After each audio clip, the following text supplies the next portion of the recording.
The council chamber floated in the void between stars, a massive structure of crystal and light that had witnessed 12,000 years of galactic peace. Ambassador Chen Zhao walked its gleaming corridors with measured steps, his shoes clicking softly against floors that hummed with ancient technology. He had made this walk 300 times in his career, once for each year since humanity had joined the Galactic Council. Chen paused before the great viewing window and gazed at the assembled fleet below.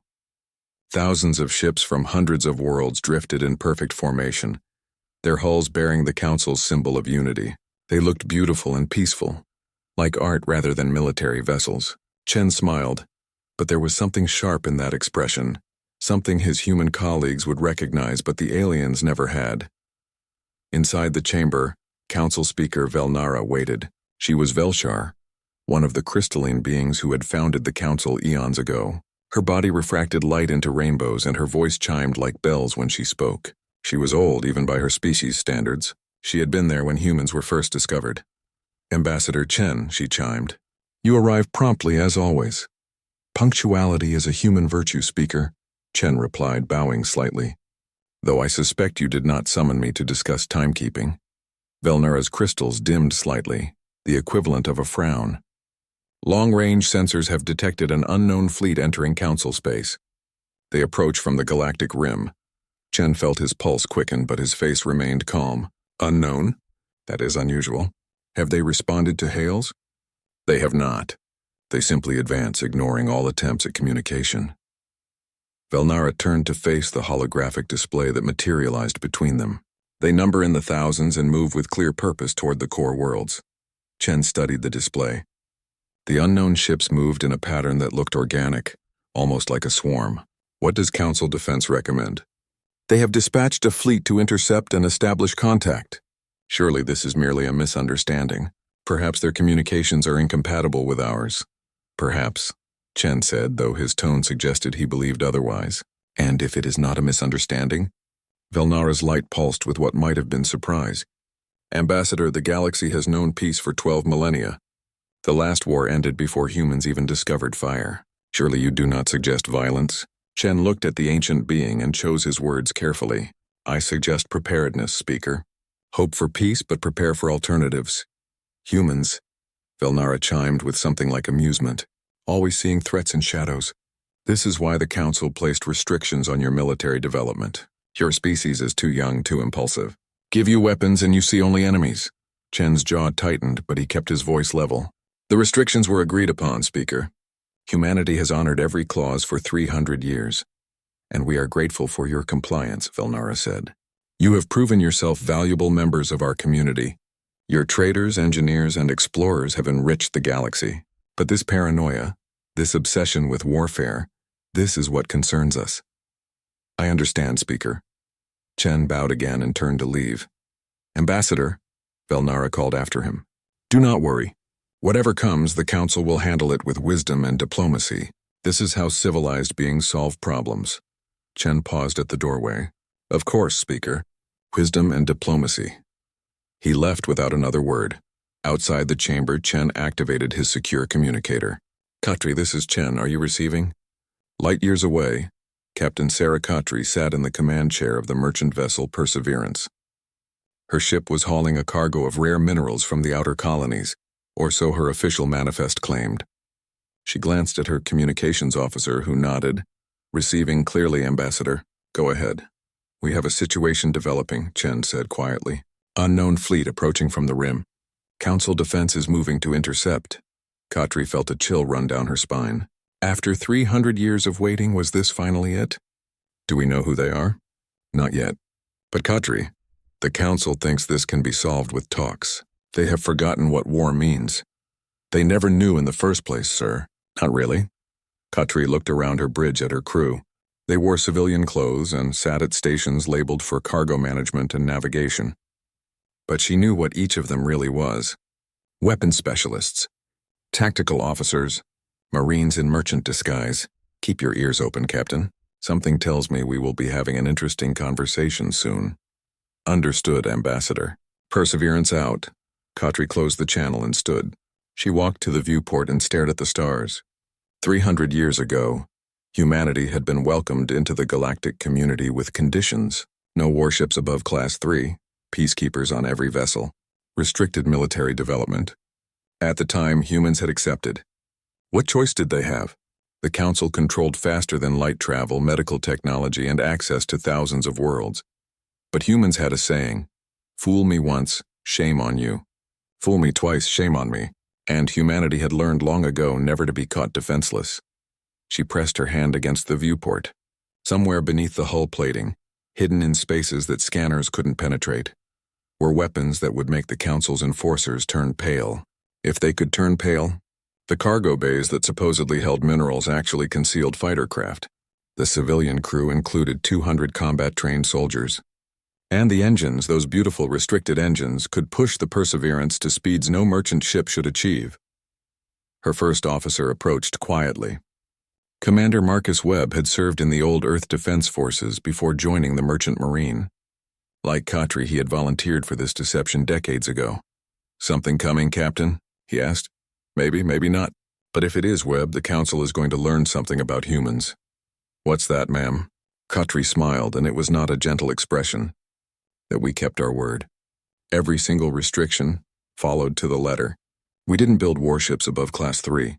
She paused. "We just never told them what class the Perseverance really is." Webb laughed quietly. "They only asked us not to build new warships, ma'am.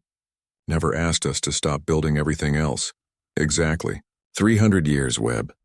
300 years of every human merchant, explorer, and colonist playing the part. Being peaceful. Being helpful. Being sheep. While we kept our teeth sharp," Webb finished. "While we kept our teeth sharp," Khatri agreed. Across human-controlled space, similar conversations were happening on thousands of ships, cargo vessels that were really cruisers, transport hubs that were actually carriers, mining stations that concealed weapon platforms, an entire military infrastructure hidden in plain sight, built with careful patience over 3 centuries. Humanity had learned from history. Never again would they be helpless. Never again would they trust their survival to the goodwill of others. The Council had demanded restrictions and humanity had agreed. But the Council had made one critical mistake. They had assumed humans would think like them. And humans, born on a world of predators, raised in a cradle of competition and survival, had learned long ago that the best defense was preparation and patience. Predators knew how to wait. In his quarters, Chen looked at an old photograph from Earth. It showed a wolf pack in winter, patient and still, watching their prey. The caption read, "Patience is the hunter's greatest weapon." Chen touched the image gently. 300 years, but if this unknown fleet was what he suspected, the wait might finally be over.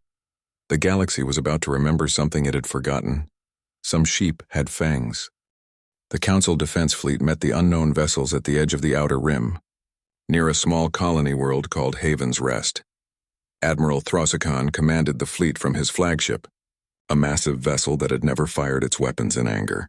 Like most Council officers, he had risen through ranks based on administrative skill and diplomatic finesse, not combat experience.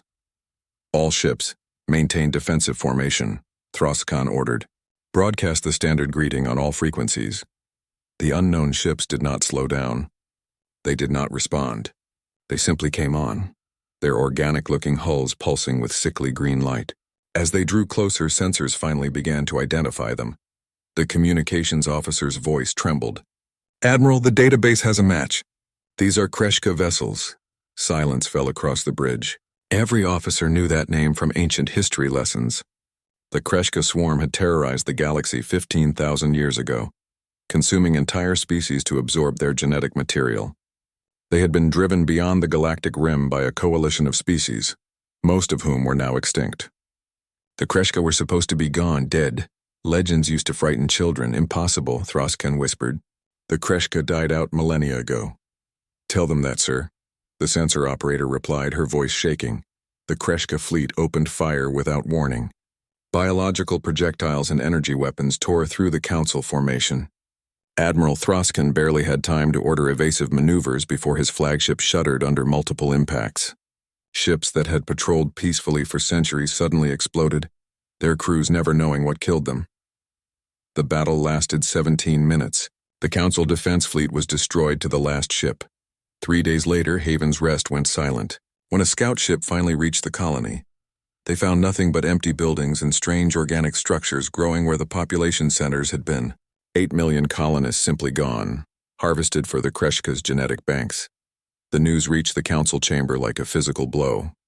Speaker Velnara's crystalline body flickered with colors that indicated shock and fear. Around her, representatives from hundreds of species spoke at once, their voices creating chaos. Order. Velnara's voice rang out like a bell. We must have order. Ambassador Chen stood quietly in his designated spot watching. He had said nothing since the news arrived, but his mind raced with calculations. 8 million dead, an entire fleet destroyed, and more Kreshka ships were coming. We must negotiate, one representative said. Surely they can be reasoned with. They ate an entire colony world. Another shouted. What negotiation is possible? We need more defense fleets, a third suggested. Pull ships from patrol duty, consolidate at the core worlds. Chen finally spoke, his voice cutting through the noise. Speaker Velnara, permission to address the council. The chamber fell silent. All eyes, in whatever form they took, turned to the human. Ambassador Chen, Velnara chimed. Please share your thoughts. Chen walked to the center of the chamber. The Kreshka are not interested in negotiation. Their biology does not allow it. They are a swarm intelligence that views all other life as resources to be consumed. Your defense fleet was destroyed because it fought with tactics designed for ceremonial parades, not war. Humans and their obsession with violence, someone muttered. Chen's eyes flashed with anger, but he kept his voice calm. 3 colony worlds have now fallen. 12 million citizens dead. The Kreshka fleet is heading toward the core worlds where billions live. This is not an obsession with violence. This is reality. What do you propose? Velnara asked quietly. Allow humanity to assist in the defense. We have experience with... No, another council member interrupted. We agreed to restrictions on human military development for good reason. You are too aggressive, too warlike.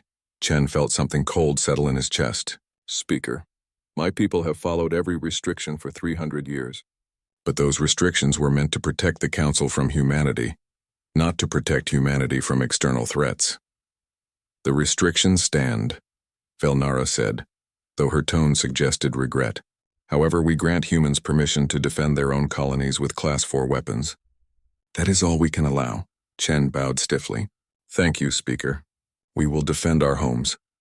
He turned and left the chamber, moving quickly. Outside, he activated his communicator. All human vessels, this is Chen. Protocol Fenris is now active. Return to human space immediately. I repeat, Protocol Fenris is active. Across the galaxy, human ships received the message. Captain Khatri read it on her display and felt her heart pound. Protocol Fenris, the code phrase they had trained for but never expected to use. All hands, this is the captain, she announced. Plot a course for Earth, maximum speed. Secure all stations. Her crew moved with practiced efficiency, their civilian pretense falling away. Webb appeared at her side. It's finally happening, he said quietly. Yes. 300 years of pretending. 300 years of playing merchant and explorer while we built and trained and waited. Khatri looked at the main view screen where other human ships were already turning toward home. The council thinks we're running away. Let them think that, Webb replied. They'll learn soon enough. Back on Earth, Fleet Admiral Rodriguez stood in the command center buried 3 kilometers beneath the Atlantic Ocean. The walls lit up with displays showing every human ship in the galaxy, thousands of them all turning toward home. How long until the fleet is assembled? She asked. 72 hours, ma'am, her aide replied. Every captain knows the recall signals. Every crew knows their real jobs, Rodriguez nodded. And the council still has no idea? No, ma'am. They see human ships fleeing toward Earth like all the other species fleeing the core worlds. They think we're running away. Good. Let them think that for 3 more days. Rodriguez pulled up a holographic display showing the true specifications of the human fleet. Ships classified as merchants that were really destroyers, transports that were actually troop carriers, mining stations that were weapons platforms. 300 years we've waited. 300 years we've followed their rules. But we never forgot what we are. What's that, ma'am? Survivors, Rodriguez said simply. Humans have always been survivors. We survived ice ages and plagues and wars. We clawed our way from caves to starships, and we did it on a world that tried to kill us every single day. She zoomed the display out to show Earth.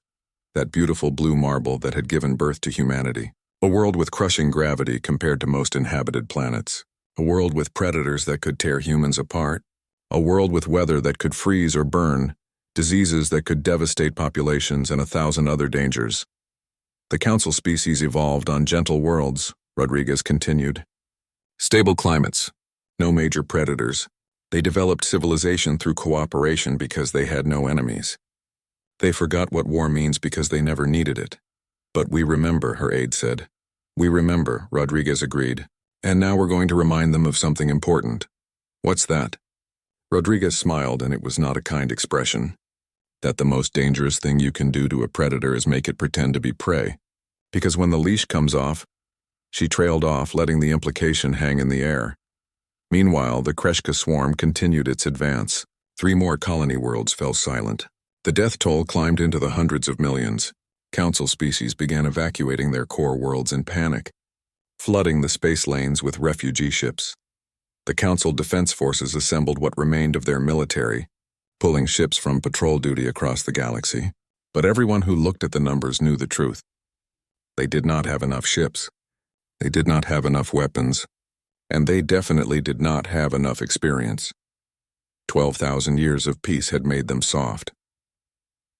In her crystalline chamber, Speaker Velnara reviewed casualty reports and felt something she had never experienced before. Fear. Real fear. The kind that made her light flicker and dim. A young aide approached carefully. Speaker, there is an anomaly in our data. What kind of anomaly? Velnara asked, distracted by the latest reports from the front lines. The human ships, Speaker. Our records show approximately 50,000 human vessels registered across the galaxy, but only 30,000 have returned to human space. Perhaps the others were destroyed or remain on distant assignments, Velnara suggested. Perhaps, the aide said, but he sounded uncertain. It's just strange. Our database shows every registered ship, but 20,000 are unaccounted for. Velnara waved a crystalline appendage dismissively. Database errors. We have larger concerns at the moment. The aide bowed and left, but doubt nagged at him. 20,000 ships did not simply vanish. But with the Kreshka threatening the galaxy, he had no time to investigate further. If he had, he might have discovered the truth. Those 20,000 ships existed. They had always existed.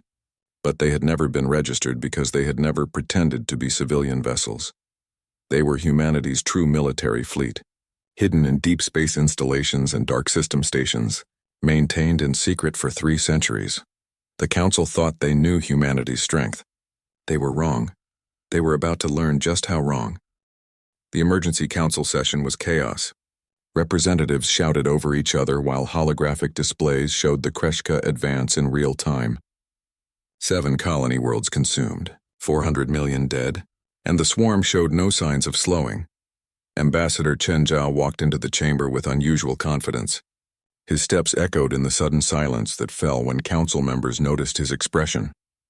He was smiling. Not the diplomatic smile they were used to, but something sharper, hungrier. Ambassador Chen, Speaker Velnara chimed, her voice edged with desperation. We were about to contact you. The council requests human assistance. We will temporarily lift restrictions on your military capabilities to help defend the core worlds.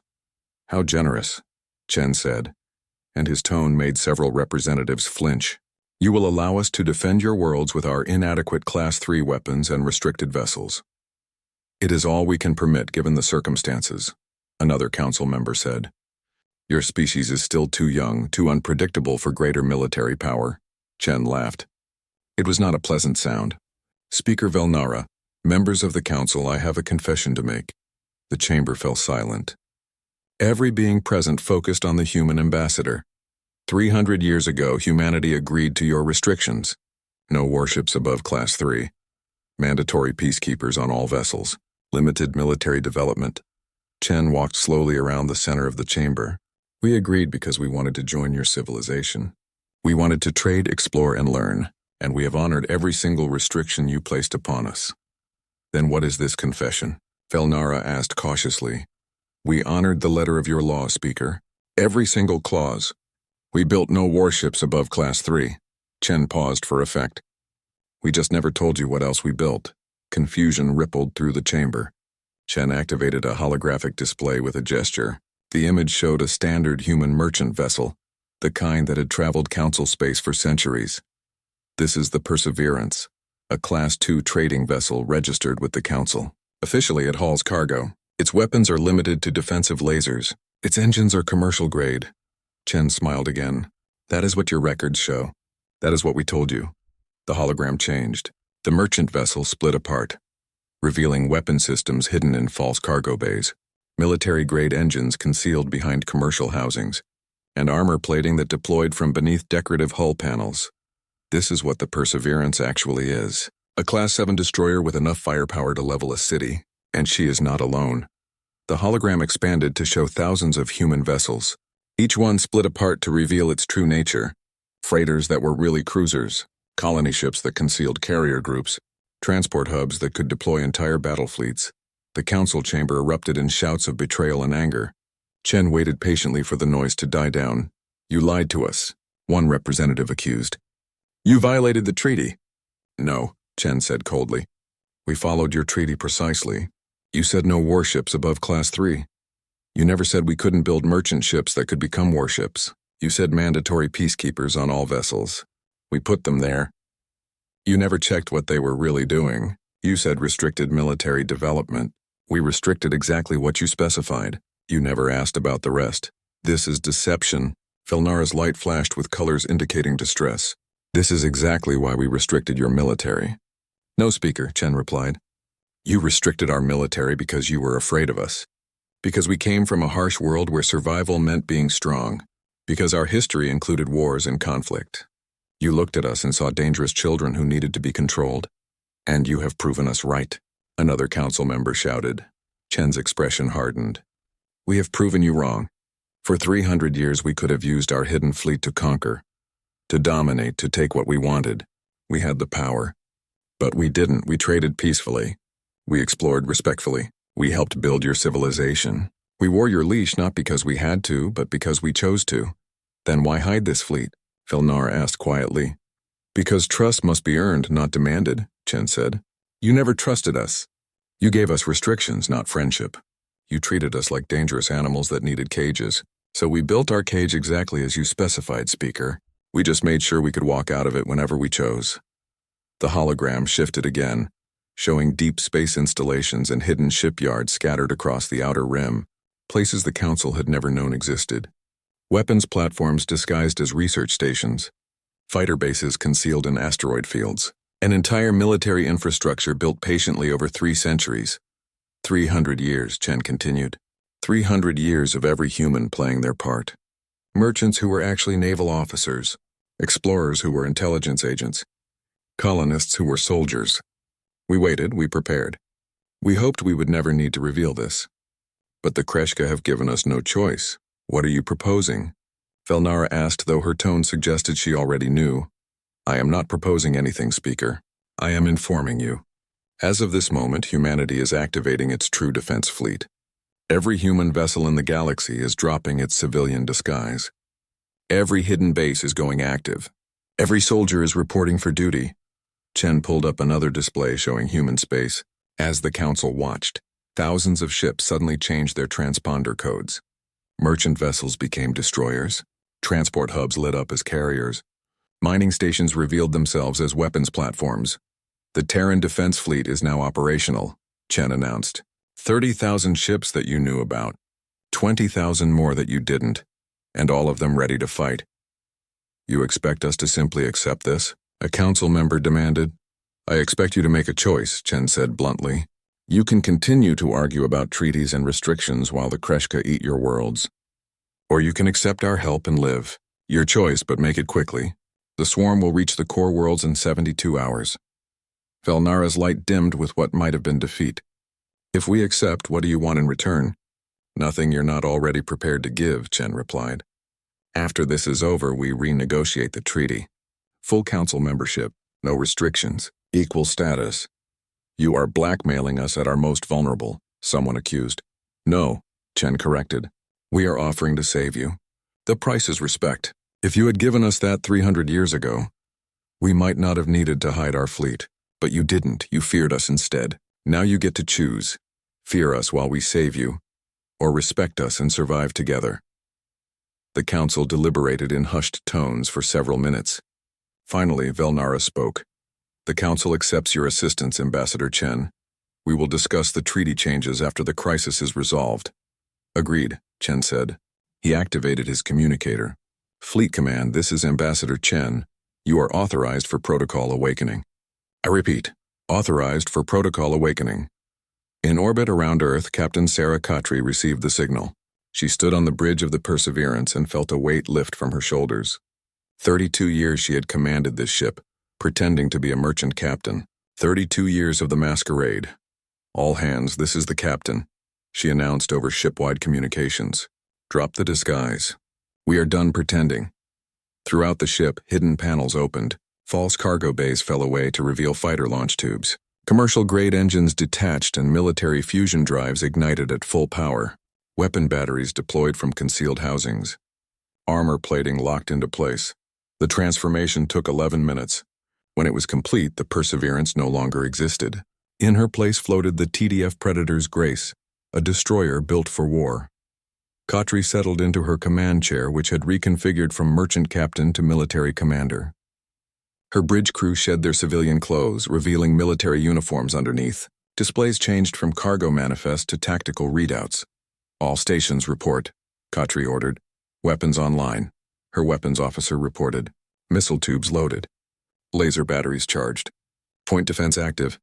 Engineering reports full power, another voice called. All systems nominal. Communications established with Fleet Command, the COMEM's officer added. We are designated as Battle Group 7, 3rd Destroyer Squadron. Khatri allowed herself a smile. Helm, take us out. It's time the galaxy remembered what humans really are. The Predator's Grace moved forward, joining thousands of other ships that had similarly shed their disguises. The fleet assembled in perfect formation, a force unlike anything the Council had ever seen. On Earth, Fleet Admiral Rodriguez watched the assembly with satisfaction. Her command center hummed with activity as officers coordinated the largest military mobilization in human history. All battle groups report ready, her aide announced. The fleet awaits your orders, ma'am. Rodriguez pulled up a tactical display showing the Kreshka advance. They would reach the first core world in 72 hours, but they would have to go through the human fleet first. Send this message to all ships, Rodriguez ordered. Crew of the Terran Defense Fleet. For 300 years we have prepared for this moment. We have trained, built, and waited with patience that our ancestors would admire. The Battle of Barnard's Star would be remembered as the day the galaxy learned what Deathworlders could do when unleashed. Captain Sarah Khatri watched the tactical display as the Kreshka swarm approached. Thousands of organic ships pulsed with sickly green light, moving in patterns that seemed random but held a terrible intelligence. Behind her, the human fleet waited in perfect formation. All ships weapons hot. Fleet Admiral Rodriguez's voice came through the command channel. Remember your training. Remember why we're here. These things want to eat the galaxy. We're going to teach them that some prey bites back. Khatri felt the familiar pre-battle calm settle over her. 32 years pretending to be a merchant, but before that she had spent 20 years in the Earth Defense Forces. She knew war. She knew death. And she knew how to win. Helm, take us forward at attack speed, she ordered. Weapons, target the lead cluster. Fire when ready. The Predator's Grace surged forward and the rest of the fleet followed. The Council observers watching from a safe distance gasped as the human ships accelerated at rates that should have crushed their crews. G-forces that would kill most species were apparently normal for humans. The Kreshka opened fire first. Biological projectiles and energy beams lanced across space. But the human ships didn't slow down. They didn't form defensive lines. They just kept coming, weaving through the incoming fire with impossible agility. Taking fire, Khatri's tactical officer reported calmly. Shields holding. Point defense engaging. The Predator's Grace shuddered as impacts hit her shields, but the defensive systems worked perfectly. Lasers shot down incoming projectiles. Armor plating absorbed what got through, and Khatri never stopped advancing. Firing missiles, her weapons officer announced. Nuclear-tipped missiles streaked toward the Kreshka formation. The Council observers watched in horror. Humans were using weapons that had been banned in galactic warfare for thousands of years. Weapons considered too barbaric for civilized beings. The missiles detonated in brilliant flashes of light. Kreshka's ships simply vaporized under the onslaught. But more kept coming, and Katri grinned fiercely, close to engagement range. All ships execute Pattern Hunter 7. The human fleet split apart, each battle group taking different attack vectors. They moved like wolf packs hunting prey, coordinating without needing constant communication. Each captain knew their role. Each crew trusted their training. The Kreshka had never encountered tactics like these. Council species fought in organized lines, maintaining defensive formations. Humans fought like the predators they were, attacking from multiple angles, targeting weak points, and never giving their enemy time to adapt. Boarding parties. Prepare for deployment, Katri ordered. Her tactical officer looked surprised. Ma'am, we're boarding them. We're boarding them, Katri confirmed. They fight in close quarters. So will we. Marines assembled in the launch bays, checking their weapons and seals on their combat suits. These were not peace officers or ceremonial guards. These were soldiers bred on Earth's crushing gravity, trained to fight in every environment and equipped with weapons designed to kill efficiently. Lieutenant James Park led the first boarding squad. He had trained his entire life for combat. Learning from veterans who had learned from veterans going back centuries, war was in his blood, passed down through generations who had survived Earth's harsh crucible. Remember, he told his squad, they fight by absorbing genetic material. Don't let them touch you. Shoot to kill, no mercy. No prisoners. His Marines nodded grimly. They understood. This wasn't a police action or a peacekeeping mission. This was war, and war had only one rule: win or die. The Predator's Grace closed with a Kreshka cruiser, matching velocities in a maneuver that made the Council observers gasp. Ships weren't supposed to fly that way. The stress should tear them apart. But human ships were built stronger, and human crews could endure more. Boarding pods away, Katri announced.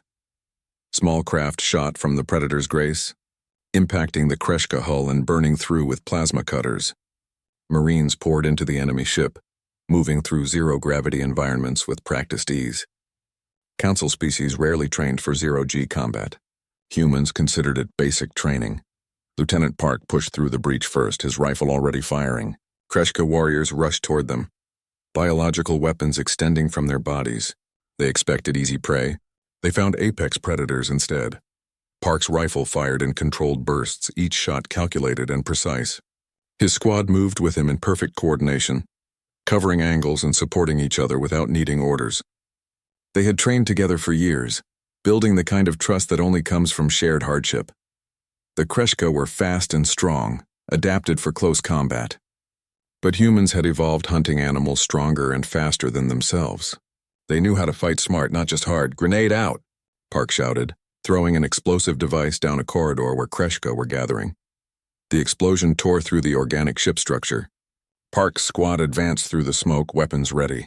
They moved through the enemy vessel like ghosts, appearing from unexpected angles, using the environment to their advantage. On the bridge of the Predator's Grace, Katri monitored multiple boarding actions simultaneously. Boarding Team 3, watch your left flank. Team 7, there's a concentration of hostiles 2 sections forward. Team 9, excellent work.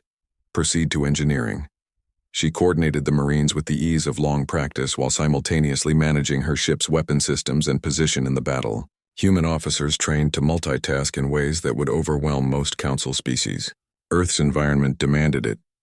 Predators had to track multiple threats while hunting. It was instinctive. Ma'am, the Kreshka are adapting, her tactical officer warned. They're focusing fire on our more aggressive ships. Then we adapt faster, Katri replied. Execute Crazy Ivan on my mark. The Crazy Ivan was a maneuver that no Council tactician would ever approve. It involved a full thrust reversal at maximum power, destroying the ship's inertial dampeners but allowing impossible targeting solutions. It would kill most species instantly. Humans just endured. All hands, brace for Crazy Ivan, Katri announced. In 3, 2, 1 mark. The Predator's Grace flipped end over end, firing all engines in reverse. Katri felt crushing weight press her into her chair. Her vision tunneled. Her crew groaned under the G-forces, but they stayed conscious, their bodies adapted to Earth's heavy gravity, allowing them to survive what should be impossible. The maneuver brought the Predator's Grace's bowguns to bear on a Kreshka command, ship that had thought it was in a safe position. Laser batteries fired at point-blank range, carving through the organic hull. The enemy ship broke apart, spilling atmosphere and bodies into space. Inertial dampeners coming back online, the engineer reported, his voice strained but steady. Across the battlefield, human ships executed similar maneuvers. They fought with a ferocity that shocked both the Kreshka and the Council observers. Ships that should have been destroyed kept fighting. Crews that should have been dead kept pressing forward. Tactics that seemed suicidal somehow worked. Inside the Kreshka cruiser, Lieutenant Park's squad reached the ship's control center. Kreshka defenders made a final stand, but Marines were trained for exactly this kind of fighting. They used cover expertly, coordinated their fire, and never gave the enemy a chance to overwhelm them. Engineering charges set, Park reported to the Predator's Grace, requesting immediate extraction. Boarding pods inbound, Khatri replied. You have 90 seconds. Park's squad fought their way back to the breach point, carrying wounded comrades and leaving Kreshka dead behind them. They reached the extraction point with 20 seconds to spare. The boarding pods locked on and pulled them free. 15 seconds later, the charges detonated. The Kreshka cruiser exploded from within, its organic structure unable to contain the blast. Park watched through the pod's small window as the enemy ship died. One down, he muttered. Thousands to go. The battle raged for 6 hours. The human fleet pressed the attack relentlessly, never giving the Kreshka time to regroup. Every tactic the swarm tried, humans countered. Every adaptation the enemy made, humans adapted faster. Council observers watched in stunned silence as casualty reports came in. Human losses were significant. Ships were destroyed. Crews died, but they kept fighting with a determination that seemed impossible. Every human who died took dozens of Kreshka with them. They're not stopping, a Velshar analyst whispered. They take casualties that would break any council fleet, but they just keep attacking. Deathworlders, an older observer replied quietly. This is what it means to be born on a world that tries to kill you. They learn to fight through pain, through fear, through loss. They learned that the only way to survive is to never give up. As the battle turned in humanity's favor, the Kreshka began to retreat, but the human fleet pursued, harrying them with fighters and long-range missiles. No mercy, no quarter. The swarm had come to eat the galaxy. Humans were going to teach them that some meals fought back. Admiral Rodriguez watched from the command center on Earth, monitoring casualty reports with a heavy heart. 23 ships destroyed, 12,000 dead, numbers that would haunt her for the rest of her life. The final battle happened at Proxima, a core world with 6 billion inhabitants. The Kreshka swarm made its last stand there, every remaining hive ship gathering for one desperate assault. They knew the humans were coming. They knew what those humans could do. But the swarm intelligence that drove them forward could only understand one solution. Consume or die. They chose to die. Fleet Admiral Rodriguez commanded the human fleet from the bridge of the TDF Indomitable, humanity's largest warship. She watched the tactical display as 50,000 human ships surrounded the Kreshka position. No escape, no mercy. This ended here. All ships, this is Fleet Command, Rodriguez announced. The Kreshka came to our galaxy to feed. They harvested over 20 colony worlds. They killed billions. Today we end them, for every world they took, for every life they destroyed. Fire at will. The human fleet opened fire as one. The space around Proxima lit up with weapons discharge. Missiles, lasers, kinetic projectiles, and weapons the Council had never seen before all hammered into the Kreshka position. The hive ships tried to return fire, but they were surrounded and outnumbered. The battle lasted 4 hours. When it ended, not a single Kreshka vessel remained intact. The swarm that had terrorized the galaxy for months was reduced to debris and radiation. The threat was over, but the cost had been high. Rodriguez reviewed the final casualty reports with a heavy heart. 11,500 human ships destroyed, 1.2 million dead, young men and women who would never go home, families who would grieve, lives cut short in violence.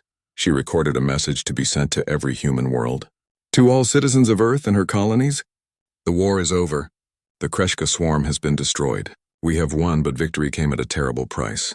Over 1 million of our people gave their lives to protect not just humanity, but the entire galactic community.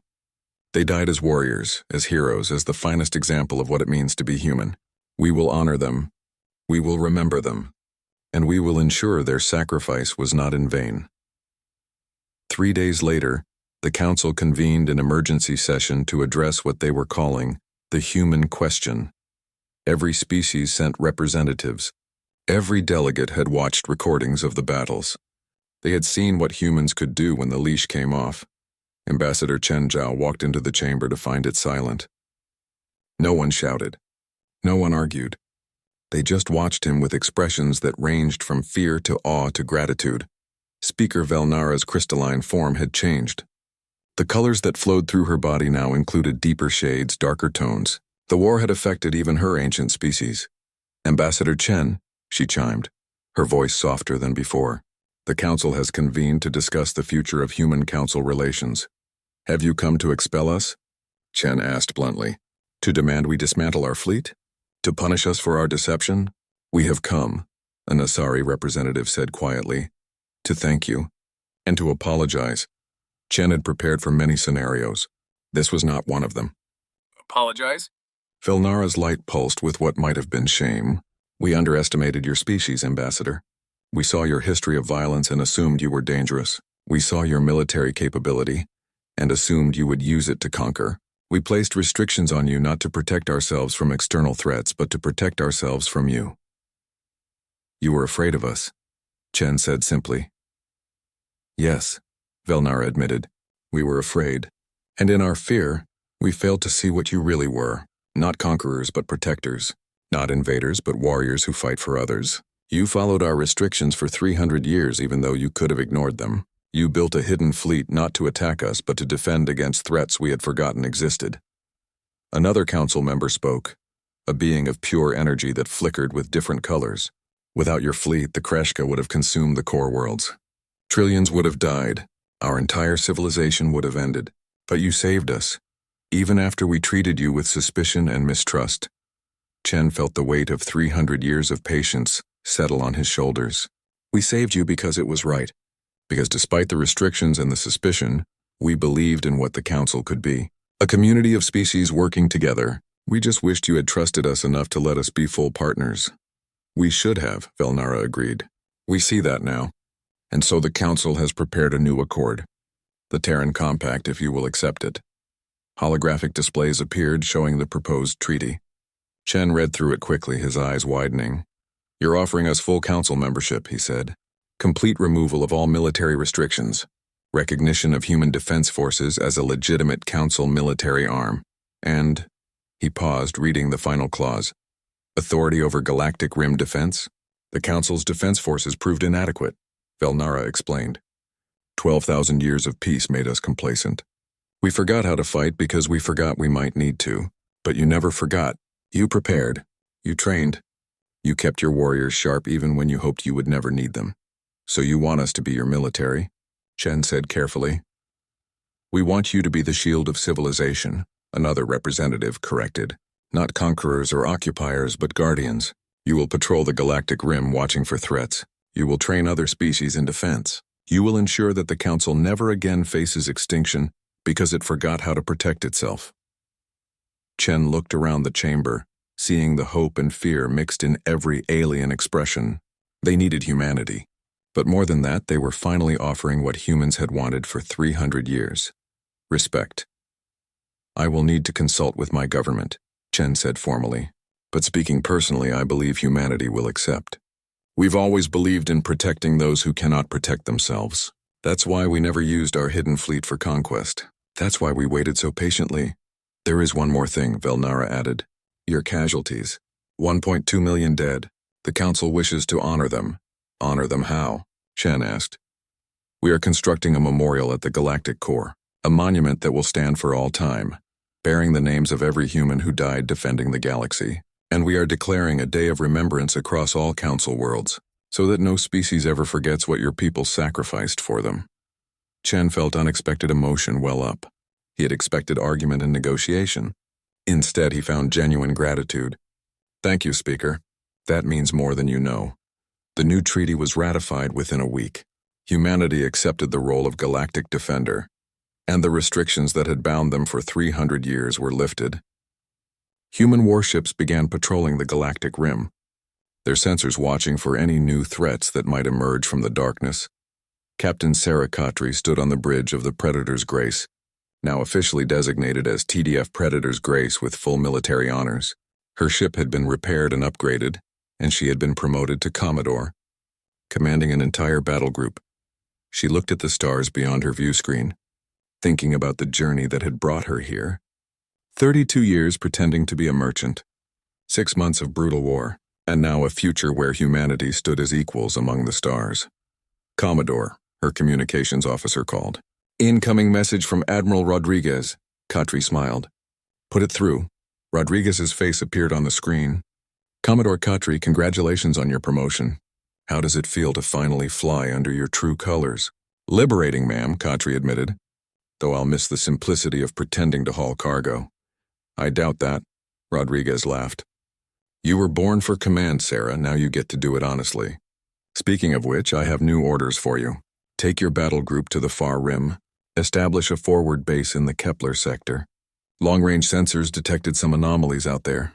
Probably nothing, but after the Kreshka, we don't take chances." Khatri finished. "Understood, ma'am. We'll leave immediately. One more thing, Commodore. The Council observers will be accompanying you. They want to see how humans conduct military operations." Khatri grinned. "Should be educational for them. That's what I'm counting on." Rodriguez out. The connection closed, and Khatri turned to her crew. "You heard the Admiral. Plot a course for the Kepler sector. Maximum cruise speed. Let's show the Council how Earth's children patrol the darkness." On Earth, Ambassador Chen stood before the memorial that humanity had built for its own fallen.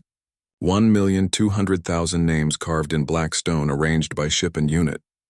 He placed his hand on the cold surface and thought about the patience required to build and maintain a secret fleet for 300 years. His communicator chimed. "A message from Speaker Velnara. Ambassador Chen, we have detected a signal from beyond the galactic rim. It appears to be a distress call from an unknown species. We are requesting human assistance in investigating."